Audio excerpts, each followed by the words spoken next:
जय हिंद बच्चों। तो लेकर आ चुका मैं आप लोगों के लिए क्लास 10th फिजिक्स से लास्ट चैप्टर ऑफ फिजिक्स, और इसके बाद आप लोगों की जो फिजिक्स है वो भी कंप्लीट हो जाएगी। और ये जो चैप्टर है वो एक मॉडर्न फिजिक्स का पार्ट है जिसका नाम है आपके पास रेडियो एक्टिविटी, राइट।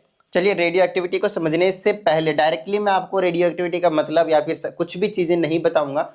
जो आपको पहले से मालूम है पहले हम उन चीजों को डिस्कस करेंगे, आपके कॉन्सेप्ट को क्लियर करेंगे, ताकि रेडियो एक्टिविटी चैप्टर में किसी भी तरह का कोई भी डाउट ना रहे, राइट। तो चलिए स्टार्ट करते हैं। सबसे पहले तो हम बेसिक चीजें, बिल्कुल बेसिक चीजें कि यार एटम क्या होता है, न्यूक्लियस क्या होते हैं, सब एटॉमिक पार्टिकल्स क्या होते हैं, कब कैसे किस तरीके से फाइंड करेंगे, आइसोटोप्स क्या होते हैं, आइसोबार्स क्या होते हैं, आइसोटोन्स क्या होते हैं, आइसो इलेक्ट्रॉनिक्स क्या होते हैं। इन टॉपिक्स को अगर हम एक बार क्लियर कर लेंगे अपने माइंड में तो रेडियो एक्टिविटी का जो चैप्टर है वो आपके लिए आसान हो जाएगा, बहुत ही आसान हो जाएगा। चीजें आपको उसमें जो रिएक्शंस होते हैं वो बच्चों को समझ में नहीं आते, फिल इन द ब्लैंक्स कर नहीं पाते, कंप्लीट द रिएक्शन नहीं कर पाते, अल्फा डीके क्या है, बीटा डीके क्या है, गामा डीके क्या है, उनको समझ नहीं आती। रीजन सिर्फ यही है, बेसिक कंसेप्ट क्लियर नहीं रखते बच्चे, ठीक है। तो आइए आज हम बेसिक कंसेप्ट पे बात करेंगे और सबसे पहले समझने की कोशिश करेंगे कि एटम क्या है। अगर हम अभी के हिसाब से देखें तो हमें एटम के बारे में बहुत सारी चीजें मालूम है, पहले की हम बात अभी करेंगे भी, ठीक है ना। तो एटम आपके पास मालूम है अपने को कि वो स्फेरिकल होता है, बॉल जैसा समझना है इसको, और उसके सेंटर वाले पार्ट पे होता है न्यूक्लियस। क्या होता है आपके पास? न्यूक्लियस, ठीक है, ओके। और इस न्यूक्लियस के अंदर आपके पास दो चीजें होती है, एक प्रोटॉन और एक न्यूट्रॉन। एक होता है प्रोटॉन और एक होता है आपके पास न्यूट्रॉन। दो चीजें होती है, दो ही होते हैं ये नहीं कह रहा हूं मैं, ठीक है ना। नंबर दो है ऐसा नहीं है, दो चीजें होती है, ठीक है ना, दो अलग अलग चीजें हैं। उसके बाद जो इलेक्ट्रॉन्स होते हैं वो बाहर वाले सेल में आपके पास रिवॉल्व कर रहे थे। कई सेल होते हैं, पहले सेल में 2 इलेक्ट्रॉन, फिर मान लेते हैं इसमें 2 इलेक्ट्रॉन, फिर 8 8 8 8 इस तरीके से आपके पास चलते रहते हैं, ठीक है ना। ऑक्टेट रूल के हिसाब से आउटर मोस्ट सेल में 8 इलेक्ट्रॉन, मतलब बाहर वाले सेल में 8 इलेक्ट्रॉन होने चाहिए उसके हिसाब से। नील्स बोर के हिसाब से आप देखेंगे तो number of electrons that a cell can accommodate is 2n square where n is the number of cell, ठीक है। चलिए तो अब आगे की बात करते हैं। ये प्रोटॉन हो गया, न्यूट्रॉन हो गया, और ये आपके पास क्या क्या नाम, इलेक्ट्रॉन, इसका नाम क्या आपके पास? इलेक्ट्रॉन। ये तीन है जिसे हम कहते हैं सब एटॉमिक पार्टिकल्स। क्या कहते हैं हम इनको? सब एटॉमिक पार्टिकल्स, ठीक है, क्योंकि ये एटम के पार्टिकल्स हैं, एटम के पार्टिकल, इसलिए सब एटॉमिक पार्टिकल्स। इन तीनों के बारे में थोड़ी थोड़ी चीजें आपको और मालूम होनी चाहिए। जैसे कि अगर मैं बात करता हूं इलेक्ट्रॉन की, ठीक है, जैसे कि मैं बात करता हूं प्रोटॉन की, या फिर जैसे मैं बात करता हूं न्यूट्रॉन की, तो इन दोनों के बारे में दो चीजें आपको मालूम होनी चाहिए। पहली चीज है वो है आपके पास चार्ज, और दूसरी चीज है वो है आपके पास मास, ठीक है ना। ये फिजिक्स अगर आप पढ़ रहे हैं तो ये बेसिक चीजों में आते हैं, जो आप कहीं पे भी किसी भी चैप्टर में किसी भी क्वेश्चन में अप्लाई कर सकते हैं। ये कोई पर्टिकुलर टॉपिक नहीं है जो एक पर्टिकुलर चैप्टर के लिए आपको पढ़ना पड़ेगा, ठीक है ना। ये भी बिल्कुल बेसिक चीज है। तो अगर मैं इलेक्ट्रॉन के चार्ज की बात करता हूं तो वो नेगेटिव होता है, और वो होता है 1.6 इंटू 10⁻⁻19 कूलम। आप माइनस का साइन यहाँ पे लगा सकते हैं। प्रोटॉन में भी यही सेम ही चार्ज होता है, तो 1.6 इंटू 10⁻⁻19 कूलम, बट प्लस का, ठीक है। न्यूट्रॉन के पास कोई भी चार्ज नहीं होता, वो न्यूट्रल होता है, तो आप जीरो लिख सकते हैं। क्या लिख सकते हैं आप? जीरो लिख सकते हैं, ठीक है। चलिए, नहीं तो आप न्यूट्रल लिखते, कोई दिक्कत वाली बात नहीं है। नेक्स्ट आपके पास मास। इन तीनों के मास में लिटिल बिट थोड़ा थोड़ा सा डिफरेंस है, लेकिन प्रोटॉन और न्यूट्रॉन में थोड़ा सा डिफरेंस है, बट इलेक्ट्रॉन में काफी ज्यादा डिफरेंस। क्या डिफरेंस है आइए समझाता हूं। अगर मैं मास की बात करता हूं इसकी, तो 9.11 इंटू 10⁻31 kg, ठीक है, ओके। नेक्स्ट अगर मैं प्रोटॉन की बात करता हूं, दैट इज 1.672 इंटू 10⁻27 kg, ठीक है। वहीं अगर मैं न्यूट्रॉन के मास की बात करता हूं तो 1.675 इंटू 10⁻27 kg।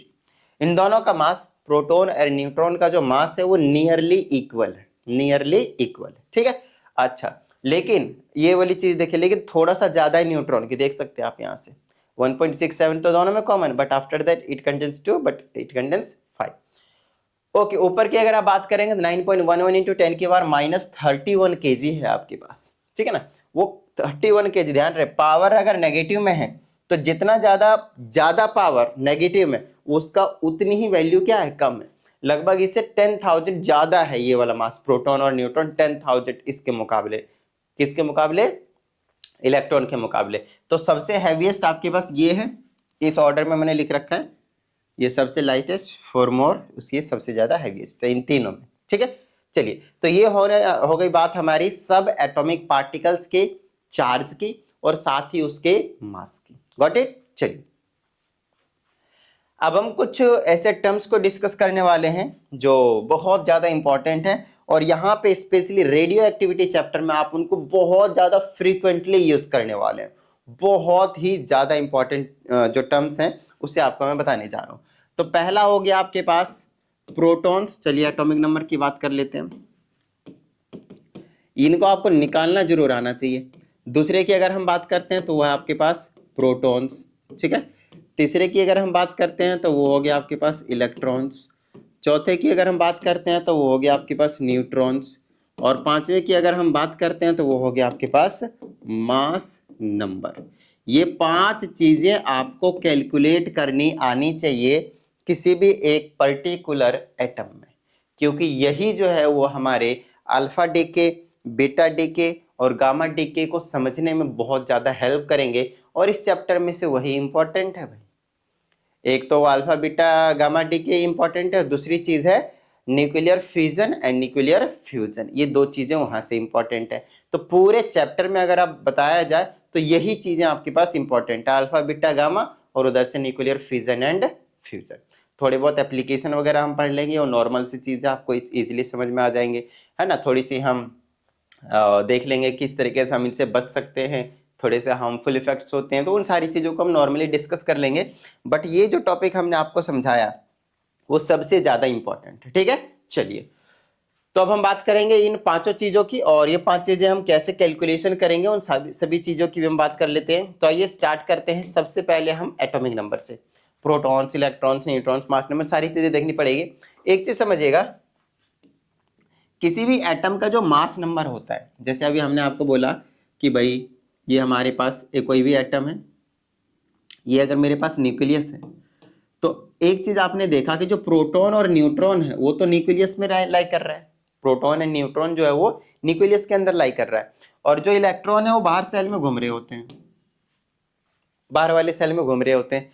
और आपको बता दिया जो इलेक्ट्रॉन है वो 10,000 टाइम्स स्मॉलर मतलब उसकी वैल्यू कम है मास में, है ना, छोटी नहीं, लाइट है, समझ में आ रहे हो, लाइटर है किसके मुकाबले, प्रोटॉन और न्यूट्रॉन के मुकाबले। तो जब भी हम एक एटम के मास नंबर की बात करते हैं, मास की बात करते हैं, तो उस केस में हम इलेक्ट्रॉन को नेग्लेक्ट कर देते हैं, मतलब बेटा आपका मास बहुत कम है, आप रहने दो, ठीक है ना। हम पूरे एटम का जो मास बोलेंगे, मास जो बोलेंगे वो बोलेंगे प्रोटॉन और न्यूट्रॉन। आप लोगों ने गोल्ड फॉइल एक्सपेरिमेंट अगर पढ़ा हो कभी अर्नेस्ट रदरफोर्ड का, तो आपको याद होगा कि उसमें पूरा जो मास होता है, whole mass of the atom is concentrated at the centre. ये चीज आप लोगों ने ये वाली लाइन जरूर पढ़ी होगी, राइट। तो वही चीज है, न्यूक्लियस ही है इसका, जो भी है पूरे एटम का मास रहता है। इधर वैसे भी खाली स्पेस रहता है, इलेक्ट्रॉन का मास नेग्लिजिबल रहता है, तो यहाँ से आप उसको इग्नोर करके चलते, थोड़ा सा रहता है। बट ये जो आपके पास है प्रोटॉन और न्यूट्रॉन, वही है पूरे एटम के मास का रिस्पॉन्सिबिलिटी उठा रखा है। तो ये जो मास नंबर है ना, वो क्या होता है, इक्वल होता है किसके, कितने नंबर ऑफ प्रोटॉन्स हैं प्लस कितने नंबर ऑफ न्यूट्रॉन्स। ये कहानी है आपके पास। तो आपको यहां से एक इंपॉर्टेंट चीज बता दिया मैंने आप लोगों को, मास नंबर निकालने का तरीका, कि मास नंबर कैसे निकाला जाएगा भाई। तो मास नंबर निकाला जाएगा नंबर ऑफ प्रोटॉन्स और नंबर ऑफ न्यूट्रॉन को ऐड करके, जोड़ दिया जाए, काम बन जाएगा, ठीक है। चलिए आगे की बात करते हैं हम यहीं पे। अब हम बात करते हैं कि किस तरीके से इनकी कैलकुलेशन करेंगे। तो मान लेते हैं एक्स कोई भी एलिमेंट है, पूरे पीरियोडिक टेबल में से कोई भी एक एलिमेंट होगा। इसी तरह की आप क्वेश्चंस पे आगे चल के देखेंगे, जिसमें जेड जो है, जेड वो नीचे लिखा जाता है, और जेड रिप्रेजेंट करता है आपके पास एटॉमिक नंबर को। एटॉमिक नंबर को कह लीजिए, नहीं तो आप नंबर ऑफ प्रोटॉन्स कह लीजिए, कोई दिक्कत वाली बात नहीं है, ठीक है। एटॉमिक नंबर नहीं तो नंबर ऑफ प्रोटॉन्स। वहीं ऊपर यहाँ पे ई साइड लिखें, कोई दिक्कत वाली बात नहीं है, ए है। ए होता है आपके पास मास नंबर। क्या होता है आपके पास? मास नंबर, ठीक है ना, ये वाला मास नंबर। इसका मतलब ये है कि ऊपर जो भी लिखा रहेगा वो प्रोटॉन और न्यूट्रॉन का सम होगा हमेशा। ऊपर जो भी लिखा रहेगा वो न्यूट्रॉन और प्रोटॉन का क्या होगा? वो सम होगा, ठीक है। आइए थोड़ा सा प्रैक्टिस करते हैं हम क्वेश्चंस की, ताकि आप लोगों का जो कॉन्सेप्ट है वो बहुत अच्छे तरीके से क्लियर हो जाए। सबसे पहले एक कंसेप्ट चीज बता देता हूं मैं। For neutral atom, neutral atom बहुत ज्यादा इंपॉर्टेंट। जो आपके पास एटॉमिक नंबर होता है, जिसे हम जेड से रिप्रेजेंट करते हैं, एटॉमिक नंबर, वो इक्वल होते हैं नंबर ऑफ प्रोटॉन्स के, और साथ ही वो इक्वल होते हैं नंबर ऑफ इलेक्ट्रॉन्स के। इसका मतलब ये है कि अगर आपको कोई एलिमेंट दिया गया है, ध्यान समझिएगा, अगर आपको कोई एटम दिया गया है या फिर सिंपली कोई एलिमेंट लिखा है आपके सामने और उसके ऊपर किसी भी तरह का चार्ज नहीं है, प्लस या माइनस नहीं है, तो उस केस में जितना एटॉमिक नंबर होगा उतना ही उसमें प्रोटॉन्स होंगे और उतना ही उसमें इलेक्ट्रॉन्स भी होंगे। For example if I write here sodium whose atomic number is 11 and mass number is 23, we know this, right? Now from here we have to calculate atomic number, that is your 11, no doubt, proton, electron, neutron, mass number, everything, है ना। चलिए तो सारी चीजें लिख देते हैं। हमें पहले से पता है कि जो एटॉमिक नंबर जो कि जेड होता है वो 11 है, जो नीचे लिखा हुआ रहता है। प्रोटॉन्स पी से रिप्रेजेंट कर देता हूँ, वो भी 11 होंगे। इलेक्ट्रॉन्स को ई से रिप्रेजेंट कर देता हूँ, वो भी 11 होंगे। ये तीनों चीजें आपस में इक्वल होते हैं, क्योंकि सोडियम के ऊपर कोई प्लस माइनस का चार्ज नहीं लगा हुआ है ना। प्लस का चार्ज आता है जनरली, बट अभी नहीं है हमारे पास, तो वो एक न्यूट्रल एटम हो गया, न्यूट्रल एलिमेंट हो गया। और जब न्यूट्रल रहेंगे तो ये तीनों चीजों की वैल्यू हमेशा ये नीचे वाली होगी, ठीक है। चलिए नेक्स्ट आपके पास मास नंबर, तो आपको साफ साफ पता चल रहा है, देखिए साफ साफ 23 है, जो ऊपर लिखा रहेगा वो आपके पास मास नंबर होगा। अब आपको ये भी बता दिया कि जो मास नंबर होता है वो किसके इक्वल होता है? प्रोटॉन और साथ में न्यूट्रॉन के इक्वल होते हैं। प्रोटॉन और न्यूट्रॉन, पी और एन से रिप्रेजेंट कर रहा हूँ, प्रोटॉन एंड न्यूट्रॉन के। अभी ऊपर बताया नहीं था मैंने आप लोगों को, देखिए ये जो मास नंबर वो किसके इक्वल है? Number of protons plus number of neutrons के, राइट। चलिए तो कहीं ना कहीं यहां से आपको इस इक्वेशन से आराम से आप एक तीसरी चीज को निकाल सकते हैं, जबकि आपको दो चीज हमेशा मालूम होंगे। जैसे मास नंबर आपके पास 23 है, प्रोटॉन्स आपके पास 11 है, तो यहाँ से आप न्यूट्रॉन्स निकाल सकते हैं। 11 को इधर भेज दीजिए तो 23 में से माइनस हो जाएगा और आपके पास न्यूट्रॉन्स हो गए कितने? 12, है ना। बताइए किसी भी तरह की कोई दिक्कत? आपको 5 चीजें चाहिए थी, आपने 5 चीजें निकाल दी। यही 5 चीजें आपको निकालनी आनी चाहिए, ठीक है। अब बात आती सर तब हम क्या करेंगे जब कोई चार्ज आ जाएगा हमारे एटम पे, हमारे एलिमेंट गिवन जो होंगे उसमें अगर कोई चार्ज आ जाएगा तब हम क्या करेंगे? तो आइए तब के लिए भी आपको थोड़ा सा तैयार कर दे भाई।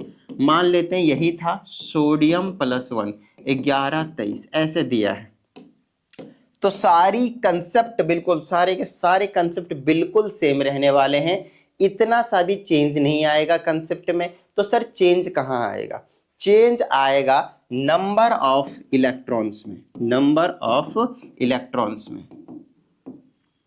इसका मतलब ये जो चीज हमने लिखी थी वो सिर्फ न्यूट्रल एटम के लिए था, उसमें से ये दोनों इक्वल होते होते, चाहे वो कोई सा भी एटम हो, चार्ज वाले हो या बिना चार्ज वाले हो, न्यूट्रल हो, कोई दिक्कत नहीं। बट नंबर ऑफ इलेक्ट्रॉन्स अब की बार हट जाएंगे, क्योंकि आपको एक चीज मालूम होना चाहिए, किसी भी एलिमेंट पे प्लस माइनस का चार्ज कब आता है? जब वो इलेक्ट्रॉन को डोनेट करता है या फिर इलेक्ट्रॉन को एक्सेप्ट करता है। तो जो चेंज देखने को मिलेंगे वो इलेक्ट्रॉन में ही चेंज देखने को मिलेंगे, किसी और में नहीं, ना प्रोटॉन में, ना न्यूट्रॉन में, ना मास नंबर में, राइट। क्योंकि मास नंबर को वैसे इफेक्ट नहीं करता इलेक्ट्रॉन, राइट। तो नंबर ऑफ इलेक्ट्रॉन आपको पता है, सोडियम +1 कैसे बना होगा? सोडियम +1 सोडियम से कैसे बना होगा? जब उसने एक इलेक्ट्रॉन किसी को डोनेट किया होगा। तो अब की बार यहाँ पे नंबर ऑफ इलेक्ट्रॉन जो इसके इक्वल होता था, जो एटॉमिक नंबर है उसके इक्वल होता था, अब यहाँ पे ये जो चीज है वो इसके इक्वल नहीं होगा। क्यों? क्योंकि प्लस का मतलब एक इलेक्ट्रॉन डोनेट कर दिया, तो अब इसके पास नंबर ऑफ इलेक्ट्रॉन जो होंगे वो 10 होंगे। यहीं पे अगर आपके पास माइनस का दे देते, मान लेते हैं सल्फर -2 दिया मैंने, और आपसे मैंने पूछा कि बताइए नंबर ऑफ इलेक्ट्रॉन्स कितने हैं आपके में, तो आपको पता होना चाहिए इसका एटॉमिक नंबर 16 होता है, मास नंबर 32 होते हैं, है ना, 16 32। तो एटॉमिक नंबर जितना है उतना ही इलेक्ट्रॉन होते हैं, लेकिन वो न्यूट्रल के केस में इलेक्ट्रॉन उतना ही होते हैं, सॉरी इलेक्ट्रॉन जितना प्रोटॉन होता है एटॉमिक नंबर होता है उतना ही इलेक्ट्रॉन्स भी होते हैं न्यूट्रल के केस में। लेकिन जब चार्ज आ जाए तो इलेक्ट्रॉन में दिक्कत होती है भाई। तो इलेक्ट्रॉन में किस तरह से दिक्कत होती है वो आपको समझना है। अगर प्लस का चार्ज था इसका मतलब उसने इलेक्ट्रॉन को डोनेट किया था, अगर माइनस का चार्ज है मतलब उसने इलेक्ट्रॉन को एक्सेप्ट किया है। तो इनिशियली इसके पास 16 थे और इसके पास माइनस का चार्ज है मतलब 2 इलेक्ट्रॉन को एक्सेप्ट किया है, तो +2 करेंगे तो इसके पास 18 हो जाए, क्योंकि एक्सेप्ट किया, बढ़ा लिया अपने पास इलेक्ट्रॉन। आई ना बात समझ में। मान लीजिए आपके पास 100 रुपीज थे, आपने किसी से 10 रुपीज ले लिए, तो आपके पास 110 होंगे ना, तो आपके पास टोटल अमाउंट कितने है 100 + 10, वही चीज तो किया यहाँ पे। आई ना बात समझ में, ठीक है। तो आपको ध्यान रखना है अगर चार्ज प्लस का होगा तो इलेक्ट्रॉन कम होंगे, माइनस करने हैं, और अगर माइनस का होगा तो ज्यादा होंगे, मतलब प्लस करने हैं, ऐसे याद रखना है। आई होप ये वाला जो कंसेप्ट है आप लोगों को अच्छे से क्लियर हो गया होगा, और इन्हीं चीजों के बारे में हम आगे चल के बात करेंगे, इन्हीं चीजों को हम रिलेट करेंगे आप लोगों को। जब रेडियो एक्टिविटी अगली वीडियो में शुरू हो जाएगी आपके पास, सारी चीजें बात कर लेंगे रेडियो एक्टिविटी से। अब आइए 4 टर्म्स को हम डिस्कस करते हैं, जिसमें से पहला है आपके पास आइसोटोप्स, दूसरा है आपके पास आइसोबार्स, तीसरा है आपके पास आइसोटोन्स, और चौथा है आपके पास आइसो इलेक्ट्रॉनिक्स। ये कहानी आपके पास, इनको बहुत ही अच्छे तरीके से समझिएगा, ठीक है, इनको बहुत ही अच्छे तरीके से समझिएगा। सबसे पहले हम समझेंगे आइसोटोप्स। आइसोटोप्स आइसोटोप्स में क्या होते हैं, आपका जो जेड होता है जेड वो आपके पास सेम रहता है, और जो मास नंबर होता है ए, देखिए सिंबॉलिक रिप्रेजेंटेशन दे रहा हूं ताकि आप लोगों को और भी अच्छे तरीके से याद हो जाए कि किसको हम किससे रिप्रेजेंट करते हैं, ठीक है ना।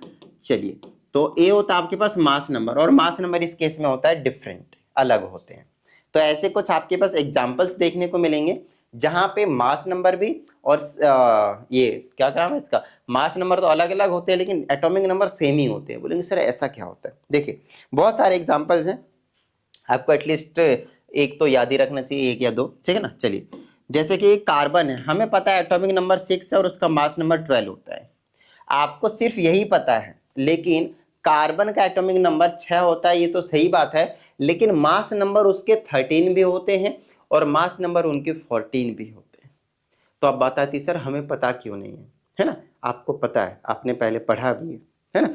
और तो हम पढ़ते क्यों है सिर्फ 12 के बारे में, 13 और 14 के बारे में क्यों नहीं पढ़ते, क्योंकि उनकी उतनी ज़्यादा कोई एप्लीकेशन नहीं है, उतनी ज़्यादा कुछ एग्जिस्टेंस ही नहीं है ना। 100% में से 99% यही एग्जिस्ट कर रहे हैं, यही वाला। तो बाकी दोनों के एग्जिस्टेंस भी बहुत कम है, परसेंटेज रहे अबंडेंस। तो कार्बन 6 का एटॉमिक मास नंबर 13 भी है, और कार्बन एटॉमिक नंबर 6 वाले का ही मास नंबर 14 भी है, 14 भी है। तो ये इसको हम आइसोटोप्स कह रहे हैं भाई। क्या है आइसोटोप्स, जिसके एटॉमिक नंबर तो सेम सेम है लेकिन मास नंबर क्या है आपके पास डिफरेंट डिफरेंट है, ठीक है ना, सेम सेम बट डिफरेंट, ठीक है, ओके। चलिए अगला एग्जांपल देख लेते हैं, इसी में ही आपको हाइड्रोजन का देखने को मिलेगा।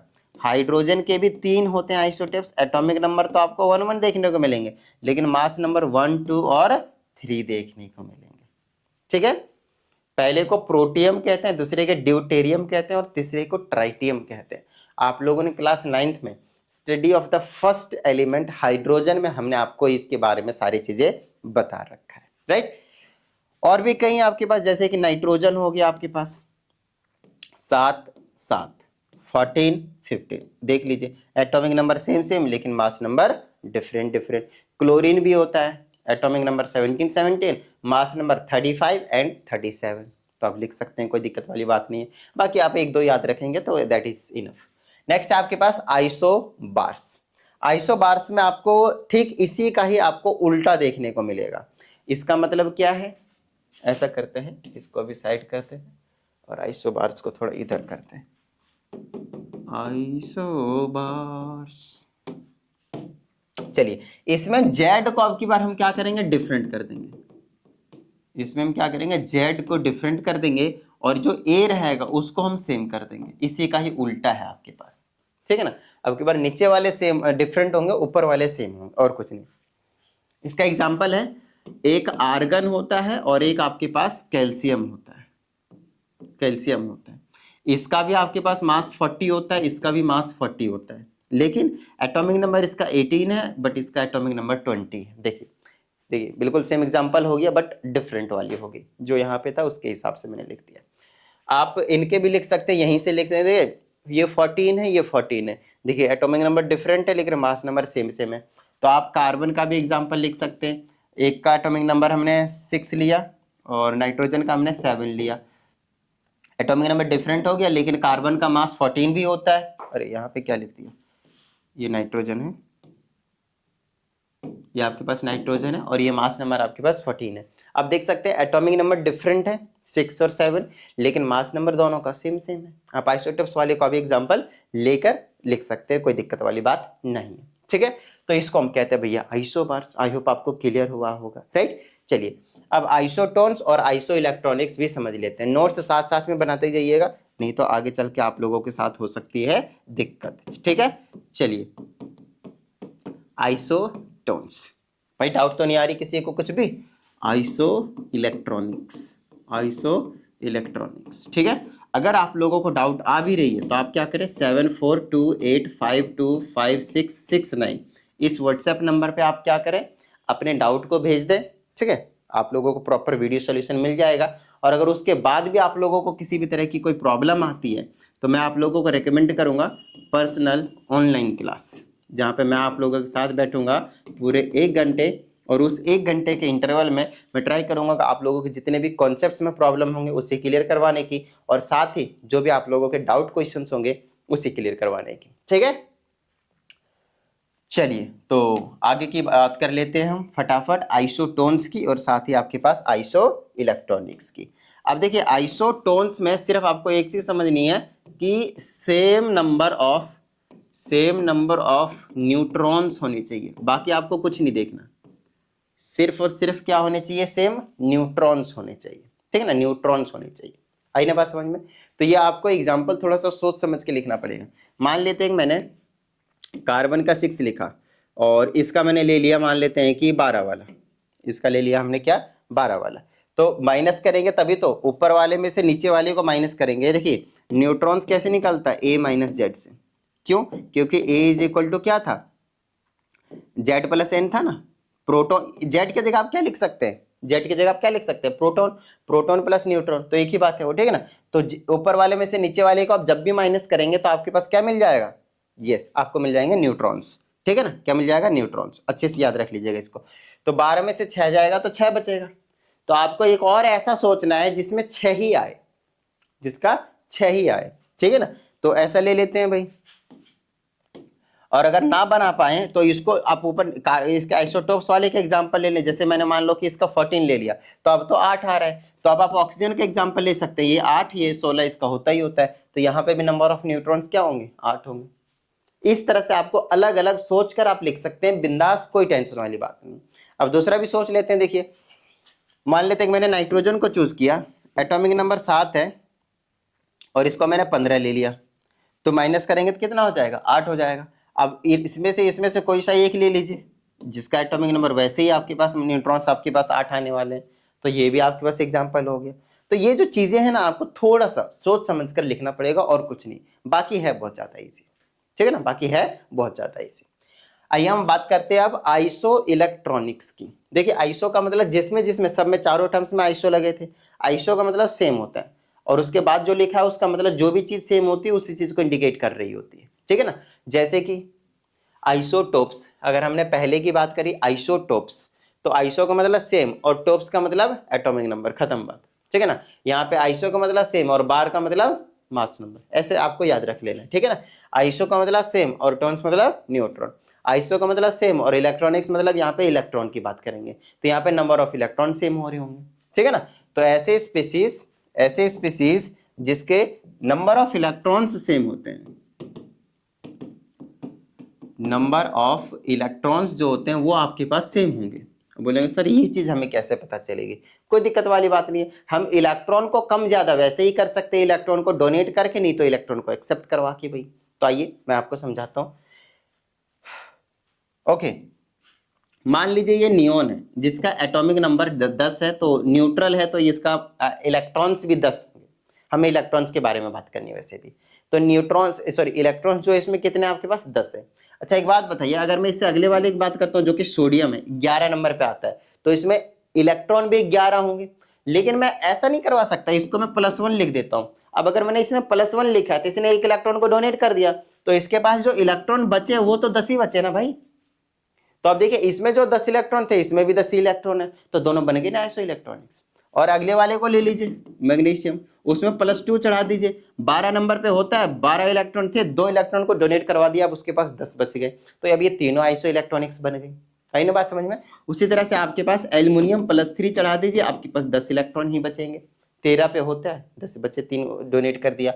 इधर से पहले आएंगे तो आपके पास फ्लोरीन होगा, 9 होते हैं, तो इसके ऊपर -1 चढ़ा दीजिए, तो अब इसके पास 10 इलेक्ट्रॉन हो जाएंगे, क्योंकि -1 का मतलब एक इलेक्ट्रॉन किसी से एक्सेप्ट कर लिया इसने, है ना। चलिए फ्लोरीन से पहले ऑक्सीजन है तो -2 लिख दीजिए, इस पे भी 10 चढ़ा दीजिए, और नाइट्रोजन लिख दीजिए, -3 लिख दीजिए, इसके ऊपर भी 10 चढ़ा दीजिए। ये सभी आपके पास आइसो इलेक्ट्रॉनिक्स के एग्जाम्पल्स हो गए, ये सभी आपके पास आइसो इलेक्ट्रॉनिक्स के एग्जाम्पल्स हो गए भाई। इसी तरह से आप दूसरा नोबल गैस को उठा ले, आर्गन। आर्गन में 18 इलेक्ट्रॉन है, न्यूट्रल है आपके पास, है ना। अच्छा उससे अगला वाला पोटेशियम है, तो उसके ऊपर 19 होते हैं, तो +1 कर दीजिए, 18 बच जाएंगे। उससे पहले वाले क्लोरीन है, -1 कर दीजिए, 17 होते हैं तो 18 हो जाएंगे। कैल्शियम है, +2 कर दिया, 18 बन जाएंगे। सल्फर है, -2 कर दिया, 18 बन जाएंगे। तो ये एग्जाम्पल्स होते हैं देने के तरीके, आइसो इलेक्ट्रॉनिक्स को आपको समझना पड़ेगा। आई ना बात समझ में। तो आई होप आप सभी को चीजें समझ में आ गए होंगे, और अगर ऐसा है तो फटाफट वीडियो को लाइक कर दीजिए, और साथ ही अगर आप इस चैनल पर एक नए स्टूडेंट हैं तो चैनल को सब्सक्राइब करके बेल आइकन को जरूर प्रेस कीजिएगा। चलिए मिलते हैं अगली वीडियो में, प्रैक्टिस करते रहिएगा। जय हिंद।